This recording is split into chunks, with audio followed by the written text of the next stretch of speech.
अपने आप को डीपली देखें कि आपके अंदर क्या है, आप हो क्या, आप बनना क्या चाहते हो, आप करना क्या चाहते हो, किस चीज़ में आपका पैशन है। क्योंकि जिस चीज़ में आपका पैशन है, जिस चीज़ में आपका दिल, आपका दिमाग, आपकी बॉडी आपका साथ देती है, सिर्फ उसी चीज़ को लेके आप इत्मीनान हासिल कर सकते हो, सुकून हासिल कर सकते हो।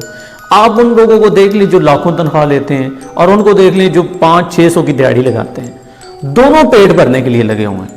कुछ लोग ये समझते हैं कि शायद लाखों रुपए कमाने से वो बहुत ज़्यादा इत्मीनान हासिल कर लेंगे, सेटिस्फेक्शन पा लेंगे, लेकिन उन्हें सेटिस्फेक्शन मिलती नहीं है। उससे ज़्यादा वो लोग पुरसुकून होते हैं या उनमें सेटिस्फेक्शन ज़्यादा होती है जो लोग पानी के साथ शायद खाना खाते हों, जो लोग नॉर्मल ज़िंदगी गुजारे होते हैं। वजह ये होती है कि वो काम कर रहे हैं जो उनका दिल, उनका दिमाग, उनका मन, उनकी बॉडी, उनकी रूह कहती है। वो नहीं कर रहे जो दुनिया उनसे करवाना चाह रही है।